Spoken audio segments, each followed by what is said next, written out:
Picha yetu safi kabisa inaitwa Bad Boys, inaanzia kwenye ndege hapa. Tukutana na huyu bisho anaitwa Olumide. Huyu dogo ametoka kwenye familia ya senator. Anapenda mademu kinyama yani. Humwambii kitu kuhusiana na wanawake. Dogo ametokea kwenye familia ya kitajiri kinoma. Hivyo maisha yake yote ni kujivinjari tu na bebe. Wakati akiwa hapa akaja mhudumu akamwambia kuwa anapaswa keti na afunge mkanda maana wanaelekea kutua. Lakini mchizi hakujali kabisa yani. Akamchapa na pesa usoni mhudumu. Shangwe likaendelea mle ndani unaambiwa. Mchizi akiwa kwenye gari yuko na jamaa yake hapa. Huyu anaitwa EK. Ghafla gari katikisika kidogo. Shida ni nini? Tatizo dogo tu mkuu, wala usijali. Huyu mzee hapa ni baba yake Olumide. Ni mmoja wa viongozi wakubwa sana hapa nchini Nigeria. Ni senator huyu. Sasa dereva alipofika nyumbani, babi ikabidi aulize, kuna kitu gani ambacho kilitokea njiani wakati mnakuja? Kuna gari ilikuwa inatufukuzia, sio ile ya siku zote lakini hii ilikuwa ni Toyota. Mzee akashukuru kwa taarifa kisha dereva akasepa. Upande wa pili huku huyu dada hapa anaitwa Kachi. Leo akiwa barabarani kuna watu wakamvamia lakini alikuwa fiti kinyama. Akawatuliza pale, wengine wakakimbia, kabaki na mtu mmoja. Kachi huwa anafanya kazi ya ulinzi kwenye moja ya kampuni ambayo ni mashuhuri sana hapa nchini Nigeria, na anaishi na familia yake ambapo anaishi na mama yake pamoja na mtoto wake mdogo. Leo ametoka zake mishemishe akamkuta mama bado hajalala. Alikuwa anamsubiri yeye tu. Sasa Kachi amekuja na vijizawadi kidogo hapa. Akamuulizia mwanae Lili kama bado hajalala, lakini akaambiwa kuwa tayari ameshalala. Kisha akasepa zake. Mama amekuja hadi chumbani kwa Lili, lakini alivyomtazama alikuwa bado hajalala, anajifanyisha tu. Umekamata watu wabaya leo? Ndiyo. Umetumia bunduki? Hilo swali sio saizi yako wewe. Mama akamtuliza mwanae pale na kumtaka pumzike. Upande wa pili huku Olumide amekuja jikoni kwa mfanyakazi wao na kumwomba amwandalie glasi 2 za wine, kwani kuna wageni. Ghafla kengele ikagongwa. Huyu msichana mjinga sana, nimemwambia akifika asipige kengele. Fanya haraka sasa, mzee ashakataa kuleta wanawake zako humu. Nani mwanamke wangu? Kilichotokea hapa ni mimi na wewe tu, nitakupa kitu sawa? Kisha mchizi akaenda kufungua. Iliingia pisi moja ya kwenda unaambiwa. Leo Kachi akiwa na mwanae aende shule, akaokota simu ikimtaka afike nyumbani kwa senator. Ikabidi bibi ampeleke mtoto shule. Wakamsisitiza sana pale yale, lakini akagoma kinoma. Ikabidi Lili amlazimishe mama yake kula. Baada ya sherehe za kutosha, asubuhi mchizi ameshtuka na kumkuta mwanamke bado amelala. Huyu mwanamke mpuuzi sana. Wewe, hebu mkusepe. Vaa nguo zako sepe. Una dakika 5 tu za kujiandaa hapo. Mchizi akiwa anamtoa mchumba ndani, akakutana na mshua wake hapa akiwa na Kachi. Senator alimkata jicho la kwenda ya ndogo. Dogo akaanza kujieleza tu. Huyu ni mfanyabiashara mwenzangu tu. Bado nasubiri nini hapa? Sepa. Huyo ndio kijana wangu bana. Senator leo anamtambulisha Kachi kuwa atakuwa mlinzi rasmi wa mwanae. Lakini Olumide hakuonyesha kupendezwa na hili kabisa. Kwa nini niwe na bodyguard mwanamke mimi? Kwani mimi ni Davido au? Mzee alimwambia dogo kuwa kuna watu wanamfuatilia licha ya kuwa yeye sio mwanasiasa. Lakini dogo akawa hataki kabisa bodyguard. Hata kama mzee, walinzi wote hapa Nigeria ukamua uchague mwanamke, huyu hawezi kunilinda mimi. Sijakulea uwe mkorofi wewe. Sio ukorofi. Tafadhali naomba ondoke hapa. Ondoka hapa. Jina langu naitwa Kachi. Haya nihusu. Wewe ondoka tu. Bibi ikabidi asepe tu. Olumide alimwomba sana mzee wake asimwajiri Kachi kama bodyguard wake. Lakini mzee hakutaka kabisa kumsikiliza. Anachojali zaidi ni usalama wa mwanae na ana safari ya wiki 2 kwenda Abuja. Huyu mchizi hapa ni mshikaji wake wa Olumide anaitwa EK. Anashangaa kinoma kwa mchizi kuwa na bodyguard mwanamke. Walikuwa na mtoko hawa, ikabidi wasepe tu, hakuna namna yani. Mchizi alipofika hapa akawataka walinzi wake wamsubiri kwenye gari, maana anaona jau kuongozana nao. Walinzi wawili wakasepa kwenye gari, lakini Kachi ikabidi aingie nao tu ndani. Olumide na mshikaji wake wakawa wanakula hapa. Kachi yuko zake bize pembeni anaangalia usalama tu. Olumide ikabidi amuite mhudumu ili akamsikiliza anatumia nini Kachi, lakini Kachi akamwambia kuwa yeye yupo sawa, hatumii chochote yani. Upande wa pili huku Lili yupo jikoni anapika unaambiwa. Anakohoa kinoma yani. Bibi akaingia speed unaambiwa. Unafanya nini sasa? Nampikia mamangu chakula ili akirudi akikute nimeenda bafuni kwa dakika 10 tu. Umetaka kuichoma hii nyumba? Mwisho akamfukuza pale. Kachi ameletewa chakula na mfanyakazi wa ndani hapa, lakini hakutaka kabisa kula licha ya kubembelezwa sana yani. Lakini mwisho ikabidi tu akile. Akiwa pala anakula, mara akaokota simu. Alikuwa ni mama yake akitaka aongee na Lili. Bibi ameniambia kidogo uchome nyumba ukitaka kunitengenezea chakula cha jioni. Akiwa anaongea na mwanae hapa akaingia Olumide. Kumbe unakulaga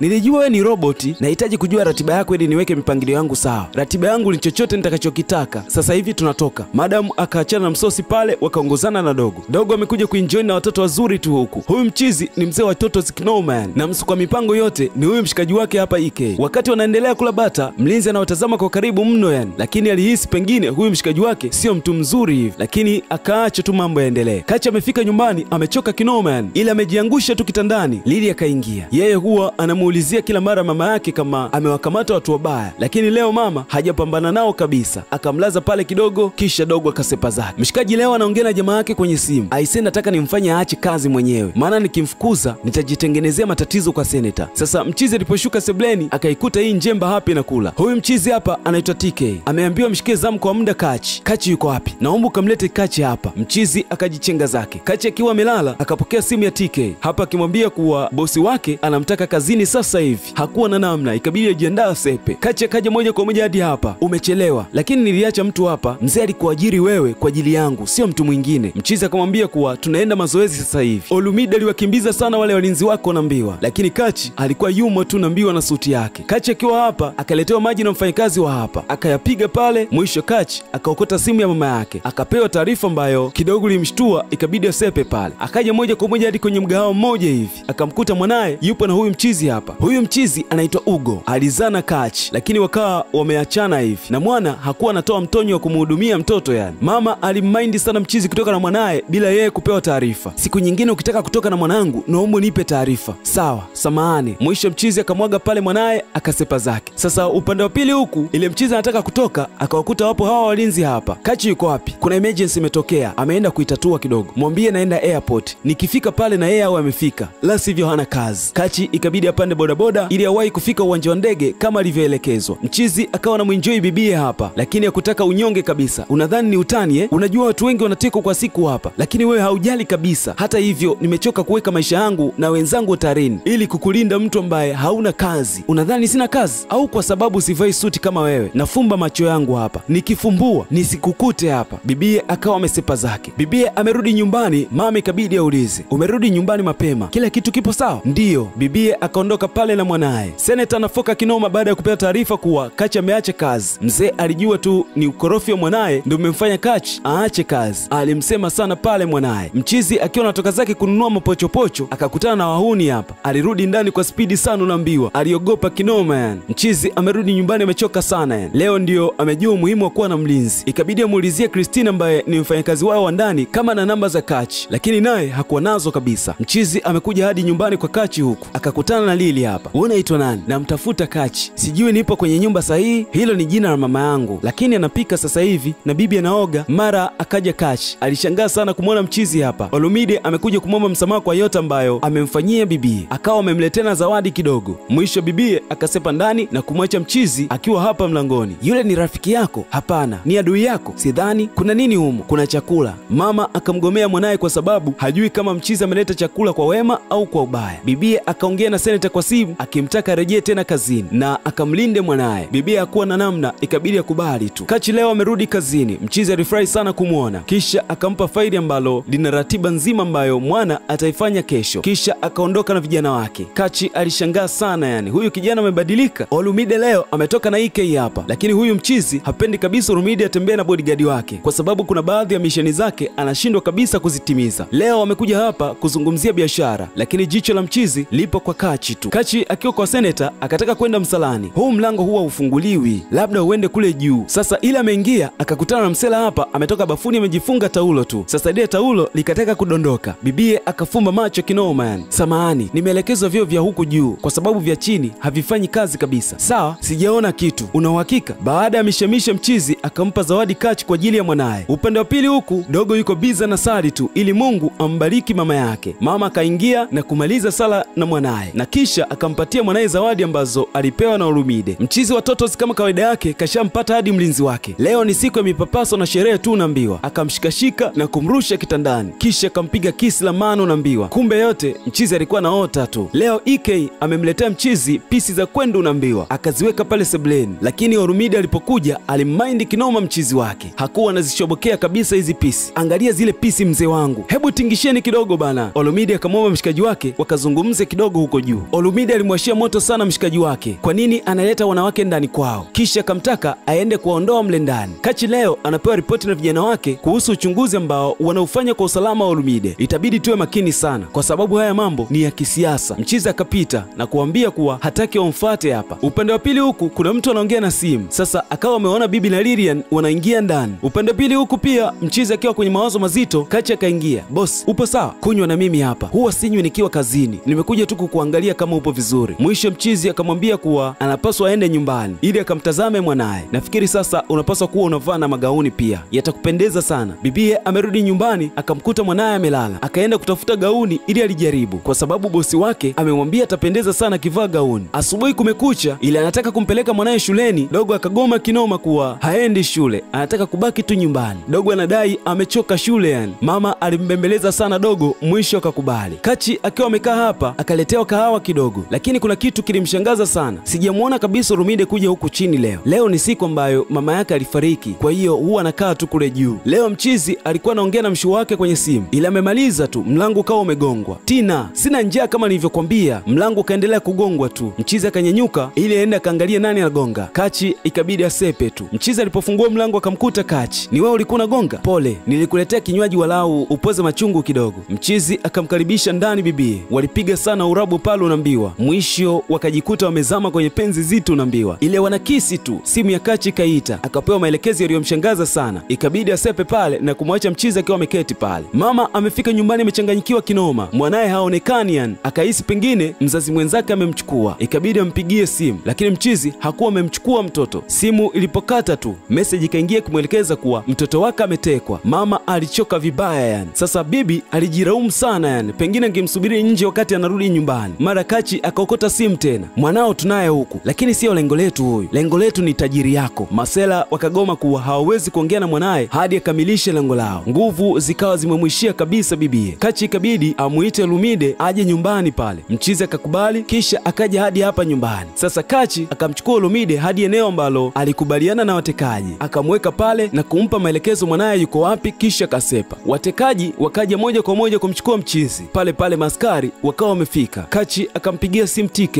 kama amempata mtoto wake au vipi, lakini TK akamwambia ameshampata tayari. Sasa Kachi alijua mtekaji wa mwanae ni AK ambaye ni mshikaji wake Olumide kinoma. Akafanya mpango wa kumpeleka Olumide fake ili tu amkamatishe na ampate mwanae. Mchizi akawa amekamatwa pale. Mama aliporudi nyumbani alimkuta mwanae. Alifurahi sana na kumshukuru kinoma mchizi. Senator akawa haamini kabisa kama aliyefanya lile tukio ni rafiki wa mwanae ambaye huwa anakuja hapa nyumbani mara kwa mara, na akaahidi kuwa kazi yake ni nzuri sana, atampendekeza kwa marafiki zake wengine ili apate kazi ya kufanya zaidi. Mchizi anaongea na Kachi kwenye simu, anamuomba watoke kidogo walao, na Kachi akamwambia kuwa leo ana surprise yake kidogo. Basi bana, bidada akajilemba sana pale tayari kwa mtoko. Bidada amevaa gauni kwa mara ya kwanza yani, maana sio pigo zake kabisa. Sasa akawa amependeza kinoma yani, hadi mchizi akashtuka na iona surprise yangu hapo. Bana, huo ndo mwisho wa filamu bora kabisa inaitwa Bad Boys. Endelea kucomment, kusubscribe pamoja na kulike YouTube channel yetu ya Zurio TV. Mimi naitwa Rio.